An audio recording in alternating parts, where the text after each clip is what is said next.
Wassail, wassail, beautiful people. Scorpio. So Scorpio immediately gave me an epiphany, but I was recording and then I heard the bin men. I haven't put the bins out, so I had to rush downstairs, so you don't get to see me go, oh. Scorpio has deep X-ray diving, going deep into the shadows. It's the subwoofer speaker.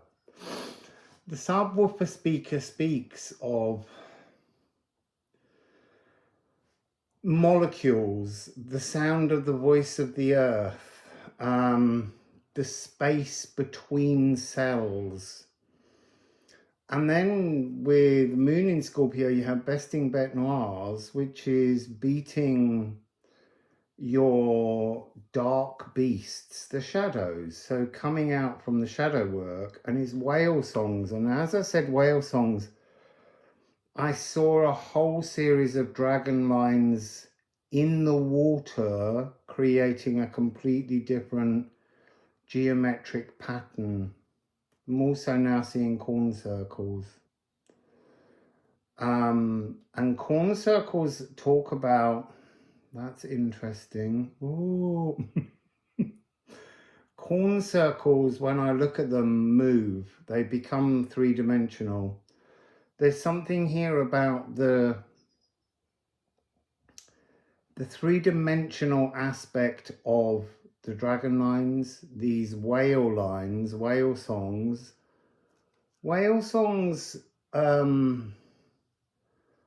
are interdimensional consciousness, over spirit, over soul frequencies. But I've never been aware of them in that way, which is interesting because I am Scorpio rising and I have Neptune in there. I have a load of planets in their stellium. So what I want to say here is this series is the whole thing. You can't just look at your sun, moon and rising. And any readers who talk about sun, moon, rising, they're doing you a disservice. They're doing themselves a disservice. Every sign matters. Every house matters. Every planet matters. You can't do a 1,000-piece jigsaw if you're only given 100 pieces of the jigsaw puzzle. And this is very much what this wants to say. If you go to the Virgo reading, Virgo, mutable earth, open the space in the earth, and then the next day it was cardinal, water, a whole new language in the Cancer reading. And then today, fixing that new language, that emotional landscape, into weaving it as the song lines into the consciousness of bodies of water, lakes, but all of those lakes are the lagoon, they are the cosmic ocean, they are the Akashic records. So it's not that you're transforming the Akashic records, it's by doing this exercise moving towards, I was going to say the Dragon's Gateway then, the Lion's Gate on the 8th of the 8th. Oh, and this is 8/8 today. I don't mean the date, I mean energetically, this is by doing the first 4, starting at Aries. If you work on these energies now, consider them, philosophize about them, you will get yourself nearer. The 8/8 portal doesn't just open on the 8th and it's done. It's since Sirius started rising that this new energy begins to come forward to bring a new philosophical year, maybe, rather than thinking of it as cosmic or galactic. Yes, it is. There's a huge amount of energy comes through that portal, but it's how you process it through your own bodies, through your own thoughts, cells, emotions. That's what we're dealing with here. So what I'm saying is you need to watch them all. And it does become very telling when you do named zodiac signs. You know, Virgo always gets a lot of views, other ones don't. And that just tells me that even the people coming to this channel are doing themselves a disservice by not actually engaging in the entirety of the music of the spheres. It's a bit like classic FM. If you just listen to the slow movement, you don't understand the entirety of the piece. That's two different ways in which I've been told to express the need to utilize every single house and sign. And we're going to also be doing Ophiuchus. So asteroidally, not adenoidally, asteroidally, we have 14 different asteroids. The main three for us that are in the deck are the following. So we have Haumea, Pallas Athena, and Sappho. So yes, there's one hard P in Sappho. It's not a double F. So what am I seeing here? I'm seeing 444419. I mean, it's coming across obviously as 494144, but immediately I'm seeing 144. I'm also seeing 4449. There's something about working with those numbers. So what are those numbers in numerology, the way I look at it? A beginning. One is always a beginning, but it's a physical, real world beginning. It's something that has to take place in the real world, but inside of us. That's the important part. It's a cellular start. It's not beaconing out into the universe. This is a cellular start. So speaking truth to yourself. Electrifying your own cells with your voice. Haumea 49, that's talking about a divine trust that needs to take place. And that's the balm of unyielding contractions. So that's when the cosmos is birthing something. And then you've obviously got 4 4s. And actually, they make up another 8 8, interestingly. So Pallas Athena is a snake wrangler. Musical canons. Musical canons are tunes that start and then another voice starts, and it keeps going, but it's the same tune after. It uses different keys. It's also celebratory. Musical canons in Tchaikovsky's 1812 overture at the end, when the cathedral bells are ringing and they set off cannons during the great victorious ending moment of the 1812 overture. So we have Spirit of Place, Youth Orchestra, Sensual Serenading, and Musical Canons. There's something within this that feels like cellular regeneration. There's something within this that's very soothing. It's dealing with the sacral and the throat. Oh, where's my phone?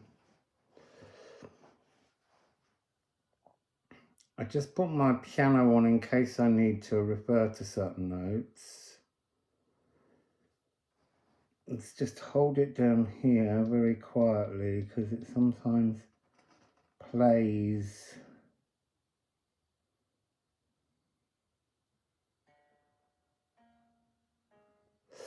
Right, so I just pop that there in case I need it.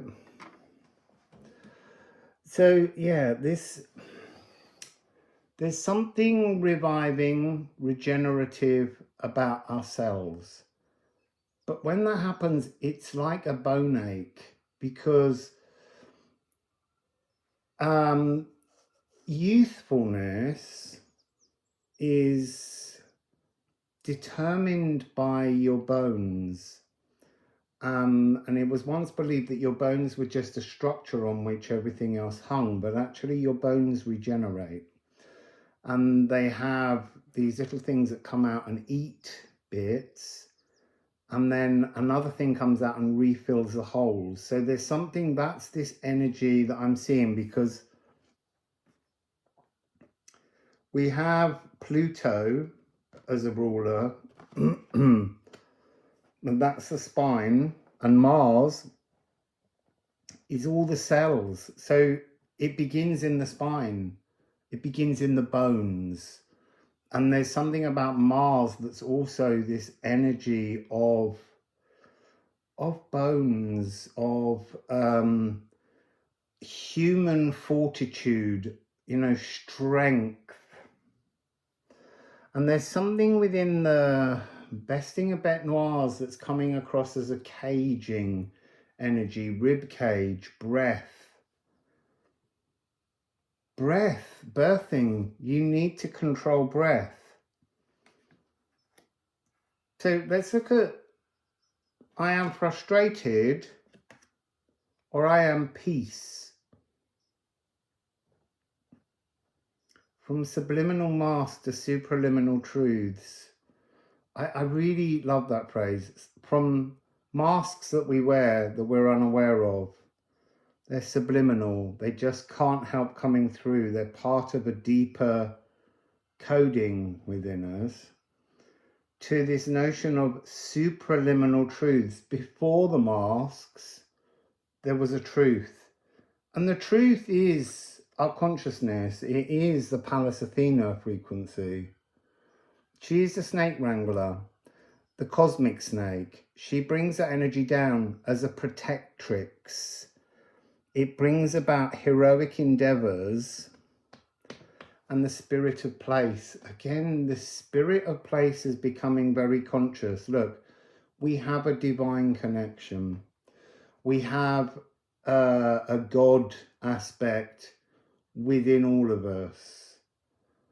But we still have to wire that God aspect into the physical world. Yes, the physical world is also a God aspect, but it has its own consciousness that we have to work with. So these frustrated and peace, and then on the back of here, selfish or selfless. That's a really fabulous one.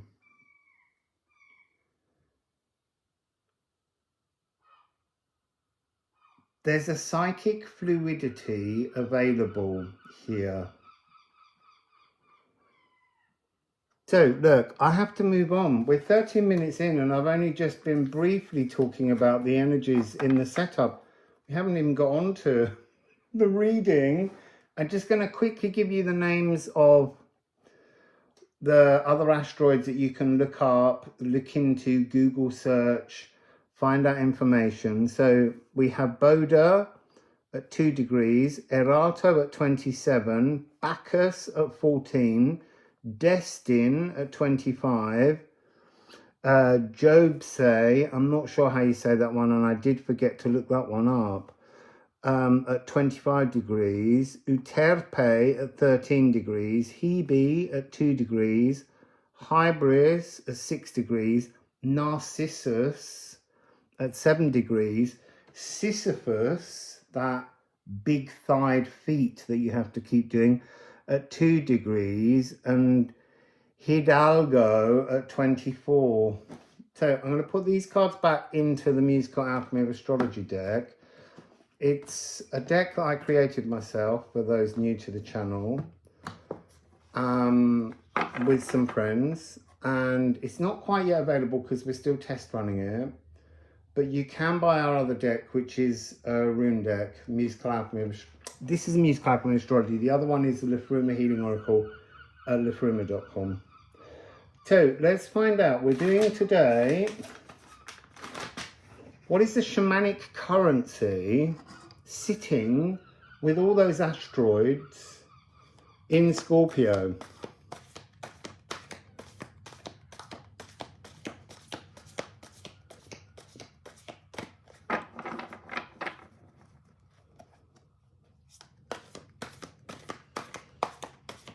So, spirit of place, spirit of the heavens.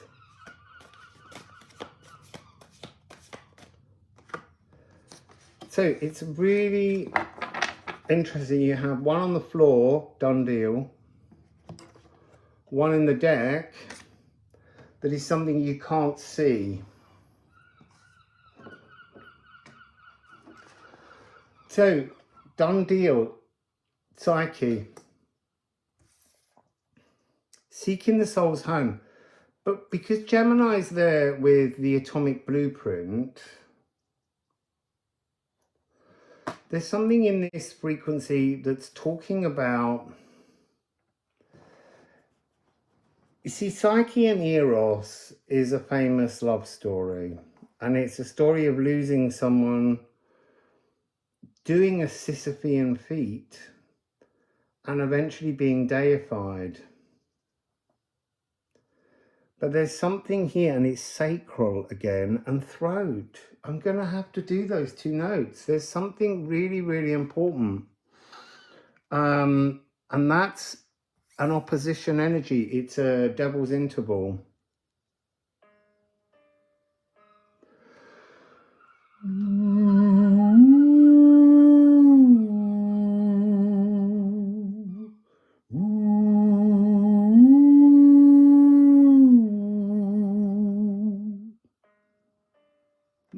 I went a bit flat on that one. I could feel the sacral wanting to shift to the spine, like it's needing a little bit of assistance, like the bone density has to transform.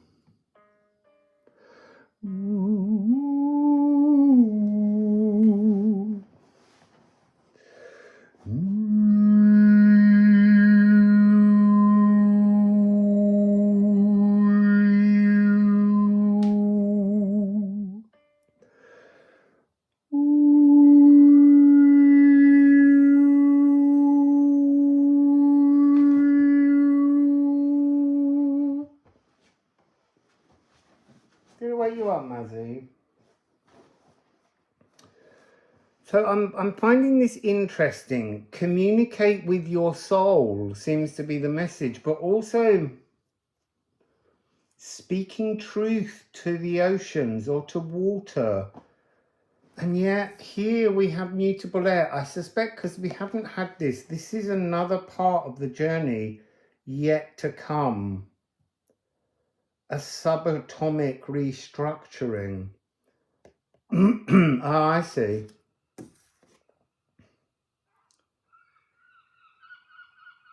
See, this has got Virgo and Pisces. They've already been part of this formula, so they're relevant. The stories that we uncovered in Pisces and then Virgo are relevant. This is also Divine 9. And here we have 3.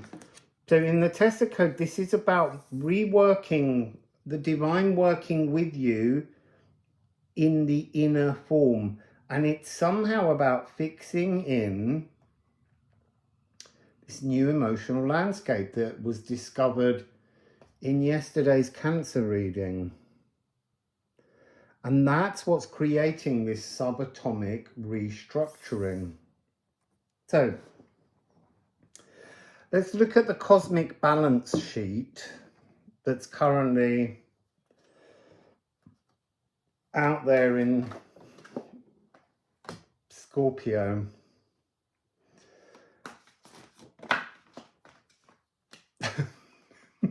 I might have to have one more. Oh, no, I can't have 8. Sorry.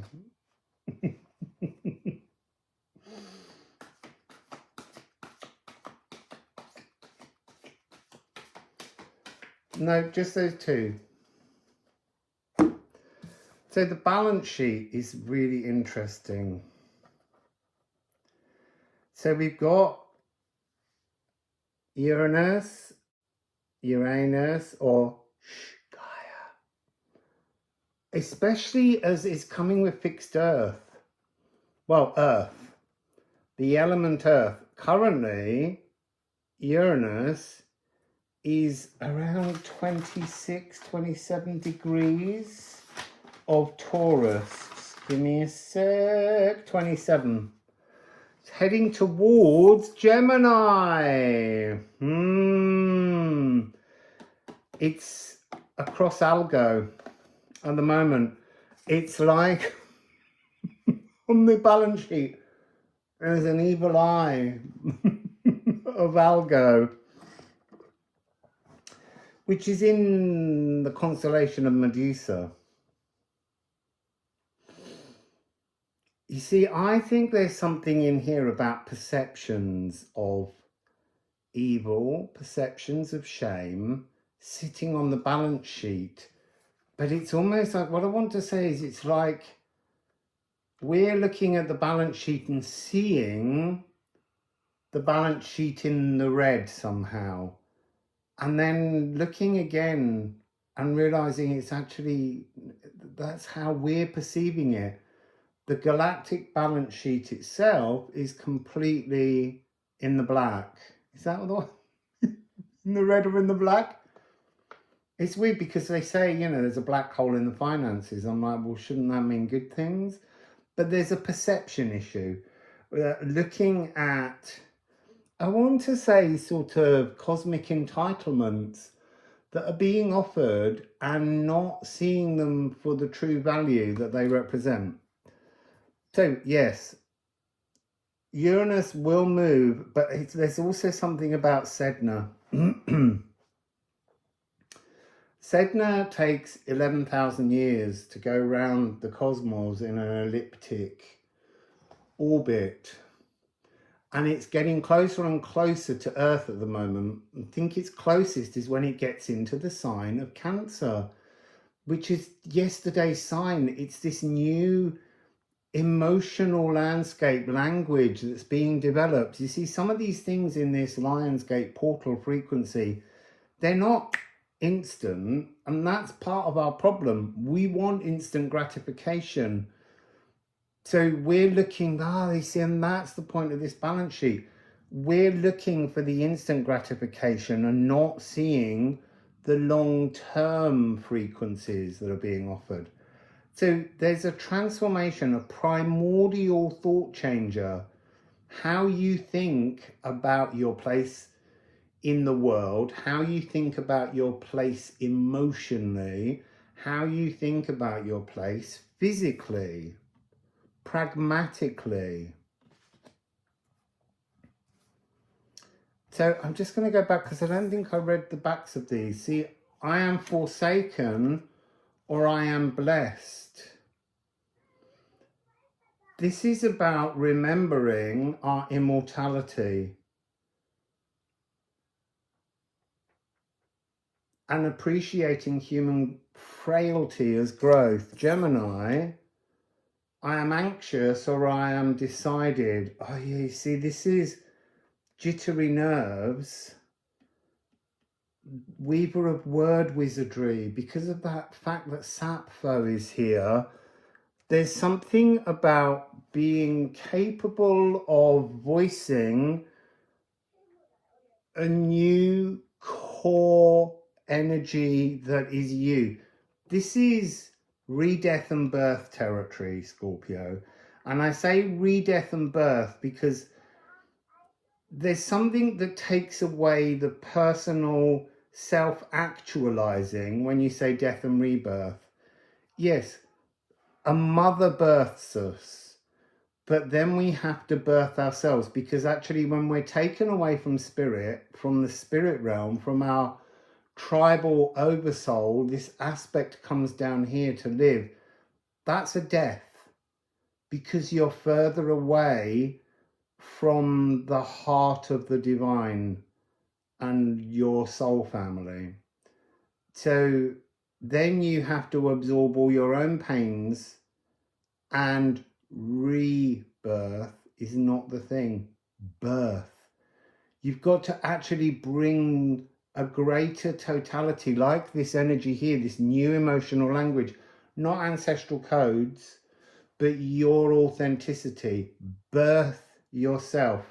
Don't rebirth, because a rebirth is coming again into the pains because you haven't resolved them. So that's available on the galactic balance sheet. Oh, I didn't do that one. I am static or I am changed. This is the great leveler, the cosmic rivers of consciousness. That's what you're bringing in from the Cancer reading of yesterday, to bring them into the Akashic halls. It's like being given access to new layers, dimensions within water. And then we have I am meaningless or I am substantial. Look, anything you want to bring into the world, yes, this we're talking about is bringing something into fixed water, but that fixed water has to lap onto the shore of the fixed earth.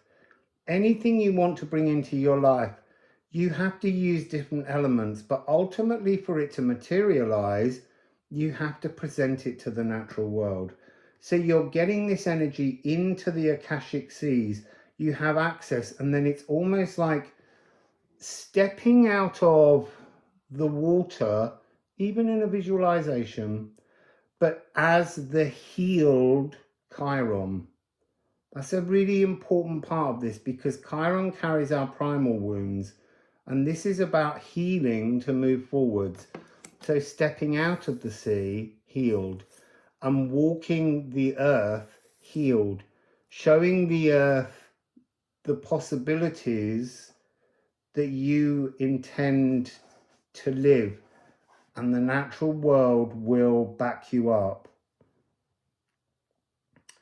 A healed physique, cellular grounding. Remember, all of your cells belong to the earth, so you use your cells to ground yourself. Don't necessarily think you have to ground in terms of in a tree. Yes, that's part of it, but ground your energy in your cells, then go to the tree, and the tree will ground you into the earth.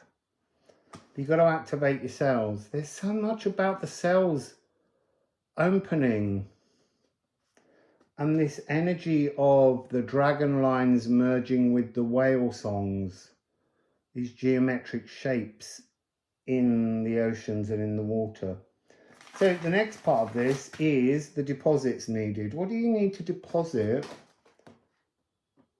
It just came out straight away. 3 of them. So what do we have?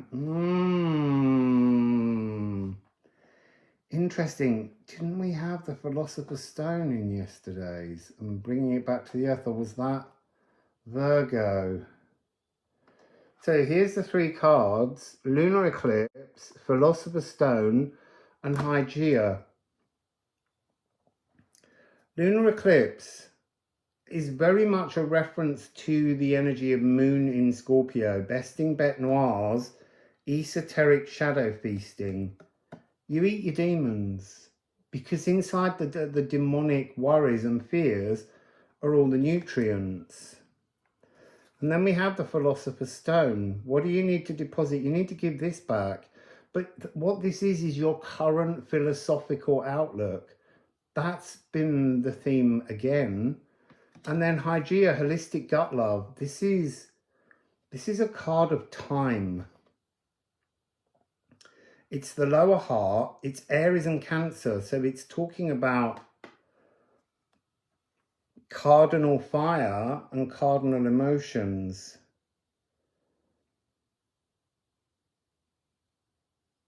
Microbiota mapping.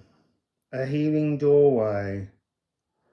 Orbit 5.5 years is reminding me of, in the Liffruma deck, card 55, is Etbursten, to break free from some kind of narcissist fist. And we have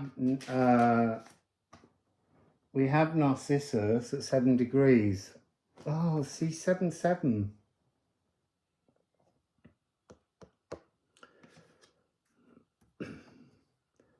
Seven is a first misstep into the real world after inner work. It's like getting ahead of ourselves and testing the water, paddling, and then it goes slightly wonky. It's the second step before returning and starting again.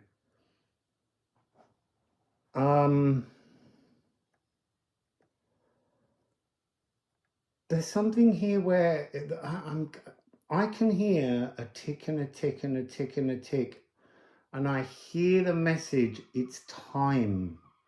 It's time to get back in time. So stepping outside of time to do the inner work, but this inner work is all about the passage of time within our bacteria and microbiota. I am separate or I am collective. It's time to get back into being in the real world, timed into the real world, not held separate. We have to do that. We have to go back. But this is about understanding what it is to be separate but collective with your bacteria inside you and all over you, but also understanding how to get back into a kind of, you see, I don't have a better word than a kind of tribalism, a collective, but it's not the whole entire collective. Yeah, it is in the long term, but this is about smaller groups, time signatures, holistic gut love, healed, totem medicines, wellness through diet. There's so much to transform, but it's inside the inner work that you review your philosopher's stone. Vitriol is when we go and take our philosopher's stone to gain access to the greater secretive hidden stone in the earth void, which has physical implications. So I am umbral or I am unveiled. Moonhair's immortal elixir, there's something in this about recognizing our immortality of our spirit as opposed to the mortality of our flesh and our body and our bones. So I kind of dance macabre, but the point of it is it doesn't really matter right now because they're working together. They're working collectively for us to be living. So the Philosopher's Stone, I am soul and I am body. You have to be those both. That's what we just said. You are alive right now. It's time to make the most of it. So that's what you have to do. You have to show your willingness to live your best life. But that needs a re-philosophizing. Okay, so on that one was I am separate, I am collective. We did that, I'm sure. So the last part of this reading is galactic dividends. What can you get from this? By doing the work with the energies inside each of the different houses and signs, what can you get? And as I said before, the door opens now and stays open. The energy comes in now and we take it with us. Nothing is instant. It all works as an opening, like lunar eclipses, 6 months, and they overlap. So what do we have here? Interesting. Eros, the ultimate panacea, pure love, recognizing the love behind every single bacteria. A moon in Taurus. Moon in Taurus is materializing tangible needs. This is you getting ahead of the game philosophically, then presenting the energy to both the sea as a new emotional landscape and the sea and you bringing it to the land to materialize it tangibly around you. So look, we had earlier Uranus and Earth, and I said Uranus is in Taurus. Here it's like we're bringing the emotional truths, the warmth back into Taurus, like it's been held off. We're bringing this stable thing. So there's all these energies on I am valueless or I am worthy. It's about recognizing our worth. But there's all this stuff about overindulgence, emotional overeating, burdened by the yoke of possessive jealousies. These are all these energies that became so much. And in the last few years, there's almost been like a cosmic cutting off of those energies. And we're scrambling quite often still to cling to them, but they're over.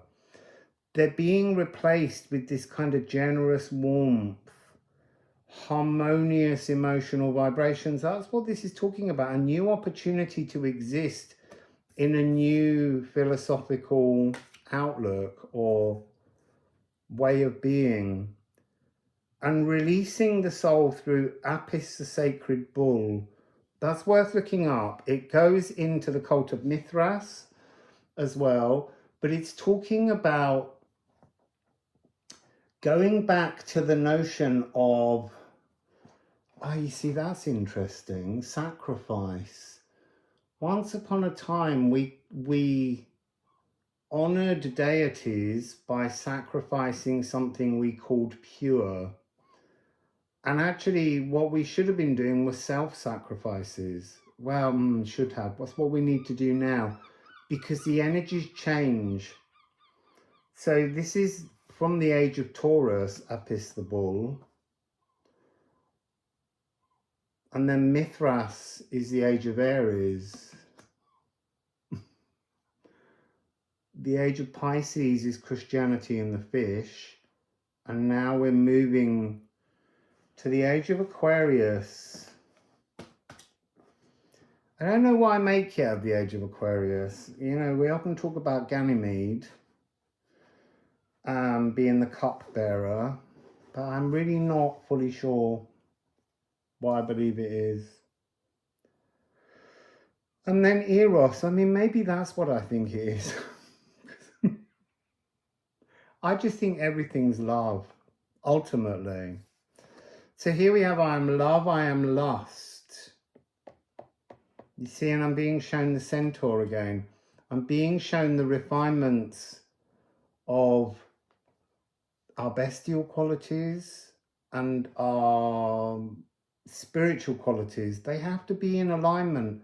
They have to coexist. We have to acknowledge. It's so interesting. You see, I often talk about rainbow farts being that kind of hippie, peaceful, loving thing where they wouldn't dare look at a shadow.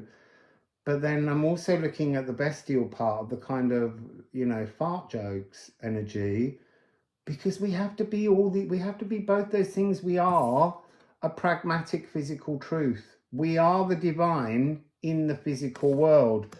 And we have to acknowledge, I have to say that once upon a time, I was speaking with these 4 guides I have that are kind of Orifim, Elachim frequencies. And they've always got this sense of humor. And I said to them, do I get my sense of humor from you? And they said, no, you just get your dirty sense of humor from us.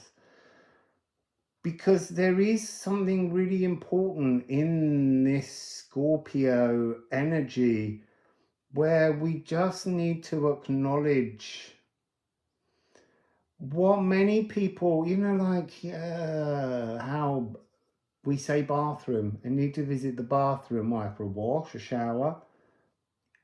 I need the toilet, you know. I need a piss. I need to go for a shit. We're hiding and clothing pragmatic physical truths over that sense of being refined. We need to be both. That's the truth of it. You know, it's like that thing where we don't talk about sex, we hide sex, we glorify violence, and yet it's sex that makes the world, because that's how we reproduce, and yet it's seen as icky. So I don't know where that message came from, but it wanted to come out. Just a reminder, this card, The Finest Venue, is the amphitheatre of life, but a peaceful life. It's interesting that it begins the reading with F, and that is the lower heart. That's the bestial part, the connection that we have to the earth. By the end here, what are the dividends? F sharp, the higher heart, the Venus energy, the spiritual love has to be the refined sense, has to join into the physical lusty energy. I am lust, I am love. I'm both. You need to be both, because without one, the other is not inspired. So that's your message, Scorpio. Well, it's a message for everyone in Scorpio, the sign of Scorpio. You need to look at all of these, and then I'm going to shuffle the deck and find out where we're going next. Wassail!